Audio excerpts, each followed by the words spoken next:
In 2013, I went back to India for the first time in 15 years. When I was younger, I was adopted from Hyderabad, which is a big city in India. My general image of India was fairly negative because all I knew came from bad stories from the media and I saw on TV. However, my parents wanted to show me the true beauty of my home country. We spent some time traveling around. India is a truly magnificent country to see. But despite having traveled to many different countries, I have never seen such poverty. Yeah, children were begging on the streets for money and for food. And at night times, children were sleeping on the pavements underneath plastic bags. This made me feel guilty. I took so much for granted. Nice food, good clothes, a safe environment. I get to play hockey while these children have to beg. I don't have to worry about what I'll eat tonight because I know that my parents will provide me with a lovely dinner. I also don't have to worry about where I'll sleep tonight because I know that I have a safe home where I can go to whenever I need to go to bed. I came to India as a self-absorbed teenager who only cared about who Justin Bieber was dating or the newest album of Taylor Swift. All this poverty came to me as a shock. Then I went to my orphanage. When I was younger, I was one of the last children to have been adopted from this orphanage. This is because when I left the orphanage, all the adoptions stopped. This means that the girls who were all there were between the ages of 14 to 15. This is weird to think that these children still didn't have parents. Well, I have parents, 2 parents, who love me a lot. But not only parents, I have cousins, grandparents, aunties, uncles, who love me no matter what. I spent some time talking to the girls, and they told me some interesting things. The first thing they told me was that they would really like to have parents. This problem I could not solve because my parents could not adopt all of the children. While I was talking to them, they were trying to hold my parents' hands. This is very heartbreaking to see because I knew, and they knew, that they wanted parents too. The second thing they told me is that they would really like to attend secondary school.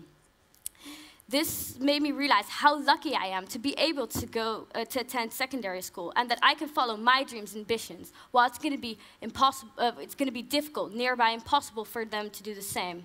Why is education so important for them? Well, once they leave the orphanage, they have to support themselves. And marriage is going to be difficult because who will pay their dowries? And that's normally a lot of money. So they would have to support themselves financially. But in order to do that, they would need a job.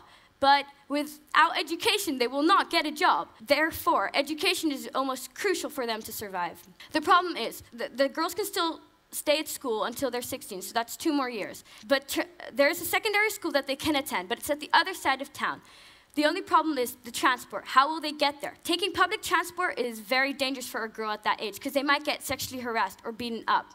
And having a private bus is going to be very expensive, and the orphanage does not have that money. When I went back to the hotel that night, I thought about everything the girls had said to me. I thought about ways that I could help, because I wanted to make a difference. For the next few weeks, I started helping other less fortunate children. An amazing lady called Michelle O'Leal got me involved with helping to send Kenyan children to school. I thought of ways how I could help there. The first thing I did is I started to raise money. I ran the City for City run and asked people to sponsor me. The second thing I did is I held a bake sale with my friends, and that also raised a lot of money. Then I thought of different ways, like how to get people aware of her NGO. And then it came to me. I could write a song. Me and my best friend, Walter, wrote a song together to make people aware of this. I also gave a presentation in front of my year to tell people why they should donate to this NGO. Then it was time for my project. First thing I knew is that I wanted to help the girls who were at my orphanage. The second thing I knew is that I was going to make my own NGO. And this NGO would include sending the girls with a private bus to school and back again so that they can receive the education that I got. This wasn't easy, but I wasn't going to give up because I knew that this is very important for them. People have asked me whether I was too young to make a difference. I always replied with, no, I'm not too young to make a difference. Therefore, you are not too young to make a difference. You're never too young to make a difference. Thank you.